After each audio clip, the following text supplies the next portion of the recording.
staff who have been with us every step of the way were able to quickly take this killer off the street.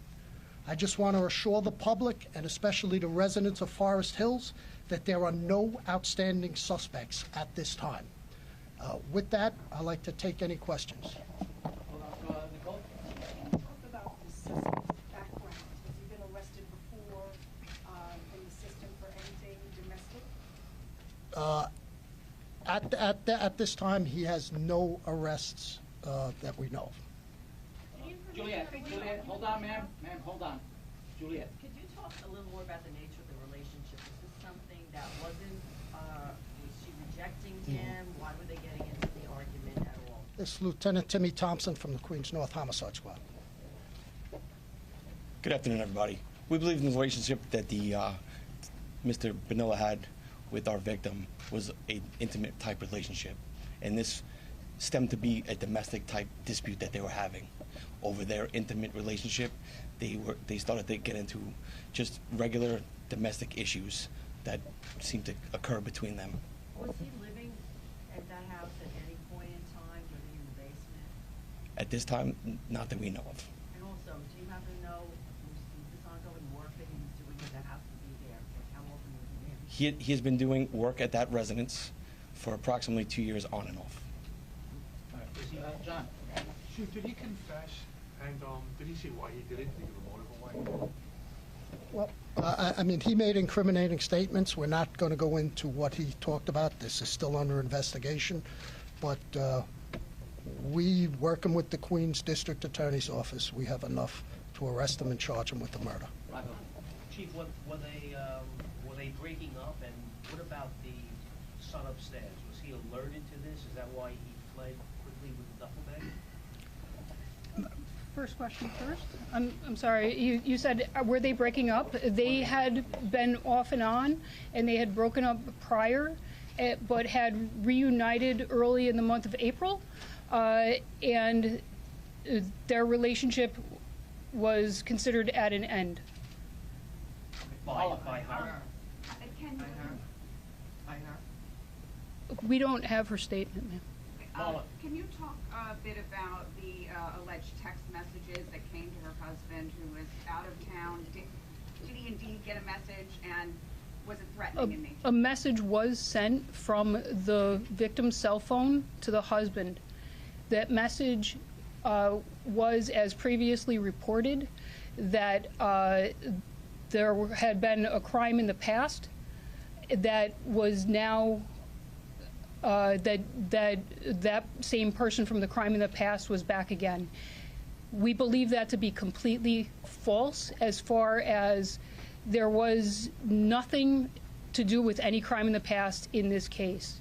We have it from in the confession that he sent that message, and he has no burglary in the past. I'm sorry, that the family, the rest of your family is in danger. That was the nature of the message. You understand that the rest of the family was in danger? That is the nature of the message. Back here. We don't believe there was any danger to the family. Any information on why he dragged the body out in the duffel bag with the coat or such a sloppy manner or from that at all? Was it because the son was upstairs? We believe he just didn't want it to be found by the family.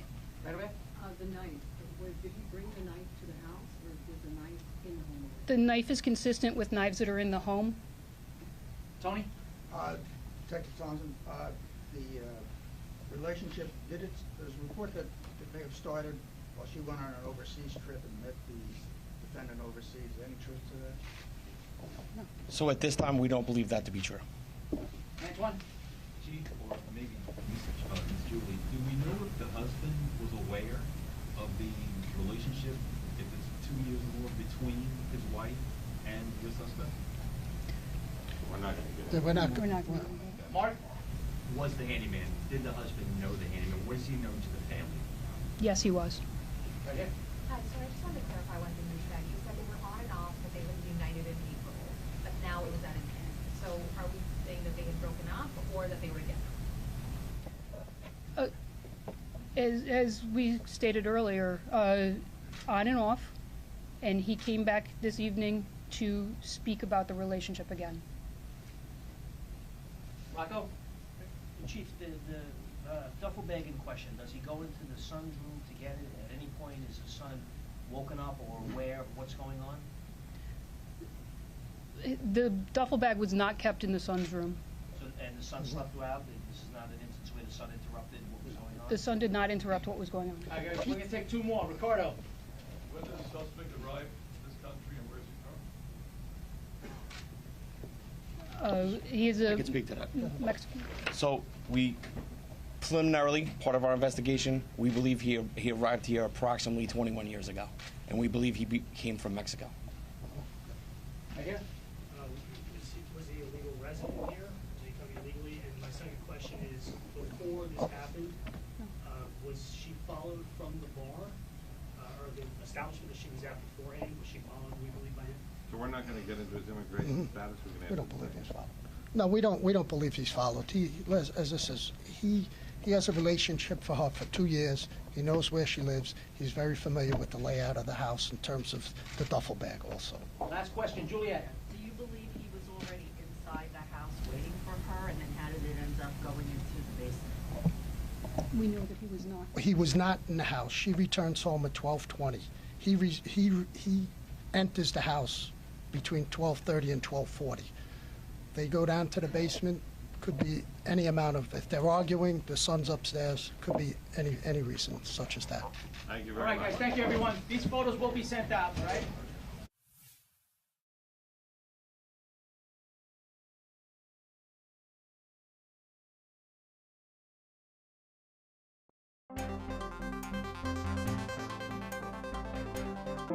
Ties that bind.